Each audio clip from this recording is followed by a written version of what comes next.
जय श्री राम, हर हर महादेव। नमस्कार, आपका स्वागत है आपके अपने चैनल में। दोस्तों, वीडियो शुरू करने से पहले आपसे अनुरोध है कि चैनल को सब्सक्राइब कर ले और नोटिफिकेशन की घंटी को दबा ले, ताकि जब भी हम कोई जानकारी भरी वीडियो डालें तो आपको उसकी जानकारी मिल सके। दोस्तों, आपको पता चल ही गया होगा कि आज की वीडियो में हम क्या सीखने जा रहे हैं। दोस्तों, चैनल को सब्सक्राइब करें और हर हर महादेव लिखना ना भूले। साथ ही इस वीडियो को जो लाइक और सब्सक्राइब करें, लक्ष्मी मां उसके घर पर सदा कृपा दृष्टि बनाए रखें। दोस्तों, एक बार की बात है, एक गांव में शिव नाम का व्यक्ति रहता था। वह अपनी पत्नी से बहुत ज्यादा परेशान था, क्योंकि उसकी पत्नी बात बात पर हमेशा उसे ताना मारा करती थी। तुम्हारे पास है ही क्या, घर में खाने तक को कुछ नहीं है। दोस्तों, उसके घर में बिल्कुल कंगाली छा गई थी। एक भी रुपया नहीं था और उसके घर में खाने के लिए अन्न का एक दाना तक नहीं था। दोस्तों, एक तो घर में खाना नहीं, ऊपर से पत्नी का ताना। वह बहुत परेशान हो गया। उसे समझ नहीं आ रहा था मैं क्या करूं। एक दिन की बात है, शिव अपने घर से एक सुनसान रास्ते पर निकल गया। वह उस सुनसान रास्ते पर चल ही रहा था कि उसे एक साधु तपस्या करते हुए दिखाई दिए। वह उनके पास जाकर बैठ गया। जब साधु ने अपना तप खत्म किया तो शिव उनके सामने रोने लगा। साधु ने शिव से कहा, पुत्र, तुम्हें क्या दिक्कत है? तुम क्यों रो रहे हो? आखिर तुम्हें क्या परेशानी है? तब शिव ने साधु महाराज से कहा, हे महाराज, मेरी एक पत्नी है जो कि मुझे रोजाना ताना मारती है। मैं गरीब हूं तो मैं क्या करूं? कितना भी कुछ कर लूं लेकिन धन कमा ही नहीं पाता हूं।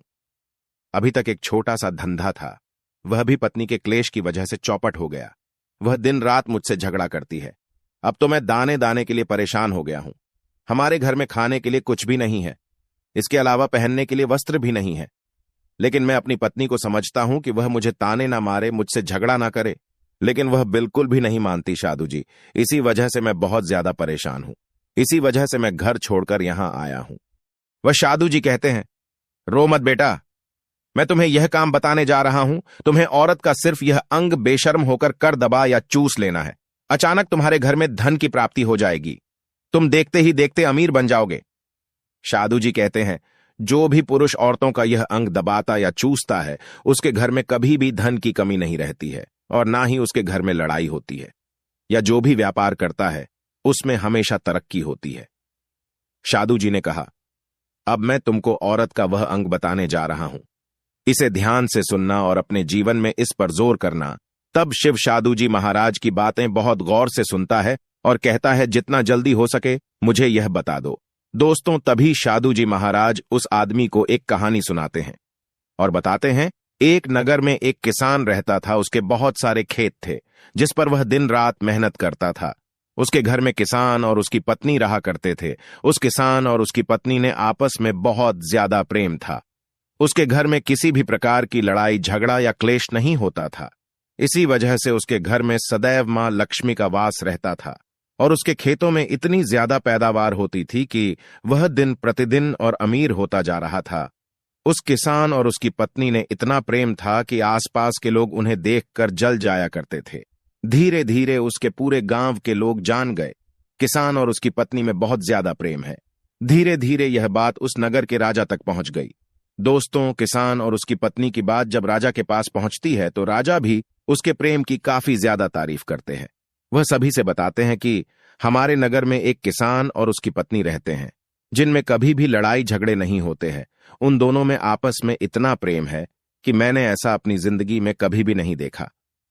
एक बार की बात है, राजा पूरे नगर में डिंडोरा पिटवाते हैं कि इस नगर में जितने भी लोग हैं वह सभी अपने घर में घी का दिया जलाएंगे। राजा की पत्नी पूछती है कि आप ऐसा क्यों कर रहे हैं? सबके घर में घी का दिया क्यों जलवा रहे हैं? राजा अपनी पत्नी की बात सुनकर कहते हैं, दीपक प्रेम की निशानी होता है। जिसके घर में घी का दीपक जलता है उसके घर में सदैव प्रेम बना रहता है। और मैं चाहता हूं कि जो प्रेम किसान और उसकी पत्नी के घर में है वह हमारे पूरे नगर में रहे पति और पत्नी के बीच। इसीलिए मैं हर घर में दीपक जलवाना चाहता हूं। दोस्तों, राजा के सैनिक जाते हैं और हर जगह नगर में ढोंढी पीट देते हैं और कहते हैं, सभी के घर में रात भर घी का दीपक जलाना चाहिए। दोस्तों, राजा की बात मानकर सभी नगरवासी अपने घर में दीपक जला देते हैं। लेकिन जैसे ही आधी रात होती है सभी के घर के दीपक बुझ जाते हैं, लेकिन किसान के घर का दीपक वैसे ही जलता रहता है। दोस्तों, दीपक हमेशा किसान की पत्नी जलाती थी, लेकिन उसकी बात नहीं मानती थी। वह हमेशा अपनी मनमानी करती थी। उसका जो भी मन करता था वह वही काम करती थी। लेकिन किसान को इस बात से कोई भी दिक्कत नहीं होती थी, क्योंकि किसान बहुत समझदार था। किसान सोचता था, यदि मैं अपनी पत्नी को रोक टोक करूंगा तो घर में बेवजह ही लड़ाई झगड़ा होंगे। इसी वजह से कई चीजें किसान अपनी पत्नी की ये बातें अनदेखा करता था। किसान इस वजह से अनदेखा करता था कि उसके घर में प्रेम बना रहे। राजा अपने महल में चढ़कर पूरे नगर का नजारा देख रहे थे। उन्होंने देखा कि सारे नगर में किसी के घर में दीपक नहीं चल रहा है, लेकिन किसान के घर में दीपक जल रहा है। तब राजा अपनी रानी से बोलता है कि देखो, किसान और उसकी पत्नी के घर में दीपक जगमगा रहा है, लेकिन पूरे नगर में कहीं भी दीपक नहीं जल रहा है। इसी से पता लगता है कि किसान और उसकी पत्नी में कितना प्रेम है। तब राजा की पत्नी राजा से बोलती है कि जो किसान और उसकी पत्नी में प्रेम है वह किसान की पत्नी की वजह से है, और इसी वजह से उसके घर में इतना ज्यादा प्रेम है। दोस्तों, जब राजा रानी की बात सुनता है तो कहता है, नहीं, तुम्हारा सोचना गलत है। जो प्रेम किसान के घर में है वह उसकी पत्नी की वजह से नहीं है, बल्कि वह किसान की वजह से है। रानी, यहां पर किसान बहुत ज्यादा समझदार है। आपका सोचना गलत है, और यही वजह है जो कि उनके घर में कभी भी लड़ाई झगड़ा नहीं होता है। दोस्तों, राजा कहता है किसान समझदार है, और रानी कहती है किसान की पत्नी समझदार है। दोस्तों, इसी तरह कुछ देर चलता रहा। राजा कह रहे थे किसान समझदार है, रानी कह रही थी किसान की पत्नी समझदार है। इसी बात को लेकर राजा और रानी के बीच काफी झगड़ा हो गया। इसके बाद रानी ने राजा की दाढ़ी उखाड़ ली और राजा ने रानी को उठाकर पटक दिया। इसके बाद राजा कहता है, हम लोगों को झगड़ा करने की जरूरत नहीं है, क्यों ना हम किसान और उसकी पत्नी की परीक्षा ले लें। सारा दूध का दूध और पानी का पानी हो जाएगा। लड़ाई करने के बाद इस बात पर राजा और रानी दोनों सहमत हो गए और दोनों की परीक्षा लेने के लिए तैयार हो जाते हैं। तब राजा अपने महल में जाता है और एक पुरुष सैनिक को बुलाता है और पुरुष सैनिक से बोलता है कि तुम किसान के पास जाओ और जो जो प्रश्न मैं तुमसे बोल रहा हूं वह तुम किसान को बोल देना। वह पुरुष सैनिक बोलता है, ठीक है महाराज। वह पुरुष सैनिक राजा की बात सुनकर किसान के पास जाता है। उस समय किसान की पत्नी खेतों में गई थी, लेकिन किसान की कुछ तबीयत ठीक नहीं थी, इस वजह से वह खेतों पर नहीं गया था। इस समय पुरुष सैनिक किसान के घर पहुंच जाता है और किसान से कहता है, मैं राज दरबार से आया हूं, राजा साहब ने मुझे भेजा है। दोस्तों, किसान कहता है, बताइए मैं आपकी क्या सेवा कर सकता हूं। आप बैठ जाइए, मैं आपके लिए पानी लेकर आता हूं। तब वह सैनिक बोलता है कि नहीं, तुम कुछ भी मत लाओ, मैं राजा का सैनिक हूं, बस आपके पास राजा का समाचार लेकर आया हूं। तब किसान कहता है, ठीक है सैनिक, आप मुझे बताओ, राजा साहब ने मेरे लिए क्या समाचार भेजा है। सैनिक कहता है, किसान, राजा साहब ने यह बोला है कि यदि तुम अपनी पत्नी को छोड़ देते हो तो राजा जी आपको बहुत सारे हीरे जवाहरात और साथ में तुम्हारे जमीन से 2 गुना ज्यादा जमीन राजा जी आपको गिफ्ट में देंगे। इसके अलावा राजमहल का आधा हिस्सा भी आपको दिया जाएगा। लेकिन जो किसान ने जवाब दिया वह सुनने लायक। हे किसान ने कहा, राजा जी अपना पूरा राजमहल मुझे क्यों ना दे दे, लेकिन मैं अपनी पत्नी को नहीं छोड़ूंगा। जाओ और अपने राजा से कह दो। किसान ने ऐसा कहा है। सैनिक जाता है और राजा को सारी बातें बताता है। इस समय रानी वहां पर सैनिक की बात सुन रही थी। सुनने के बाद रानी ने कहा, आपने किसान की तो परीक्षा ले ली, लेकिन किसान की पत्नी की परीक्षा नहीं ली है। इस तरह से हम कैसे पता कर सकते हैं कि कौन समझदार है। इसके बाद रानी ने कहा, अब मैं भी किसान की पत्नी की परीक्षा लेना चाहती हूं। जब दोनों की परीक्षा हो जाएगी तभी पता चलेगा कि कौन समझदार है। फिर रानी ने भी एक सैनिक बुलाया और कहा कि मेरी बात किसान की पत्नी को बोलना और याद रखना। यह बात तभी बताना जब किसान वहां पर ना हो। सैनिक ने पूछा कि रानी क्या बात बतानी है, वह तो बताओ। तो रानी ने सैनिक को सारी बात बता दी। सैनिक किसान के घर जाता है और उसके घर में आवाज लगाता है तो उसके घर से किसान की पत्नी निकलकर आती है और कहती है, बताओ क्या हुआ, क्यों ढिंढोरा पीट रहे हो। तो सैनिक ने कहा कि राजमहल से आया हूं, मुझे रानी ने भेजा है। किसान की पत्नी ने कहा, बताओ किस लिए आए हो। तब सैनिक ने कहा, रानी ने बोला है, यदि तुम अपने पति किसान को मार देती हो तो आपको बहुत सारे हीरे जवाहरात रानी आपको देंगी और साथ में राजमहल का आधा हिस्सा भी आपको मिलेगा। इसके अलावा जितनी भी आपकी जमीन है वह तो आपकी रहेगी ही, लेकिन उसकी 2 गुना जमीन भी रानी आपको देगी। यह बात सुनकर किसान की पत्नी तैयार हो जाती है। कहती है, ठीक है, यदि मुझे इतना कुछ रानी साहिबा देंगी तो मुझे मंजूर है, मैं अपने पति को मार दूंगी।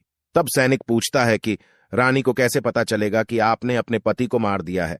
तभी किसान की पत्नी बोलती है, मेरे घर में जो दीपक जल रहा है, जब मैं किसान को मार दूंगी तो उसे बुझा दूंगी, तभी आपको पता चल जाएगा कि मैंने किसान को मार दिया है। अब सैनिक किसान की पत्नी की बात सुनकर राजमहल जाता है और रानी को सारी बात बताता है। किसान की पत्नी की बात सुनकर रानी बहुत अचंभित हो जाती है।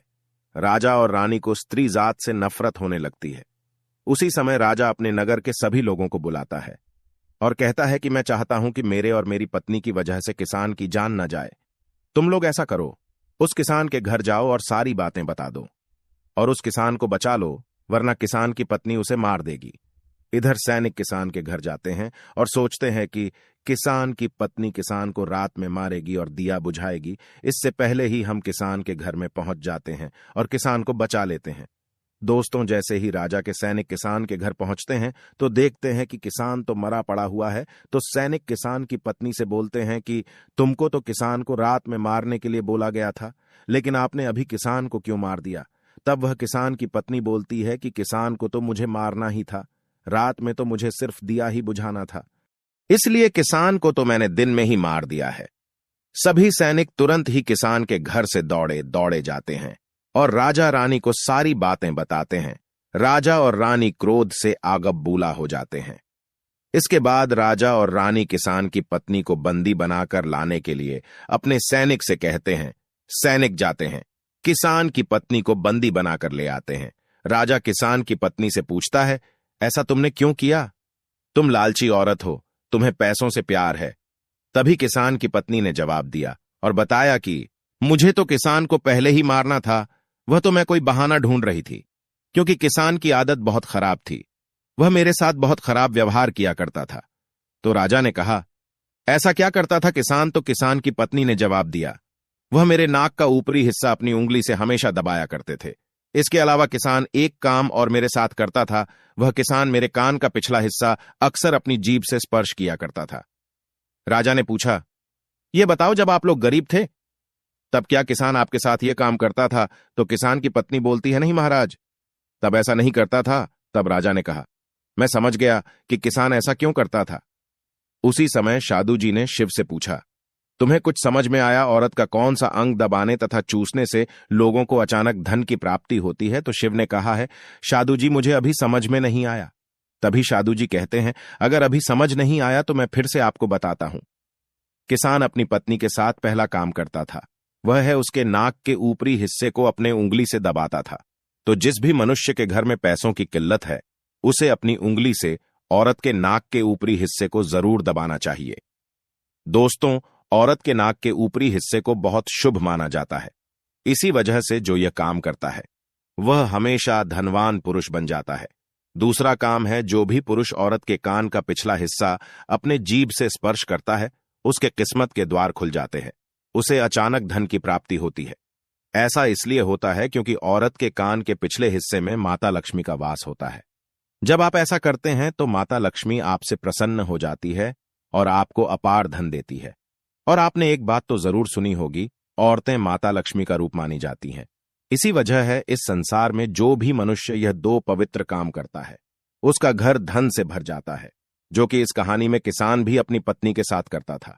लेकिन आप जब भी ऐसा काम करें तब आपको अपनी पत्नी को पूरी बात बता देनी चाहिए, अन्यथा आपके जीवन में इसी तरह अनर्थ भी हो सकता है। दोस्तों, अगर आपको ये जानकारी पसंद आई तो वीडियो को लाइक जरूर करें, साथ ही कमेंट में जय श्री राम हर हर महादेव लिखना ना भूलें। ऐसी महत्वपूर्ण जानकारी वाले वीडियो देखने के लिए चैनल को सब्सक्राइब करें। धन्यवाद।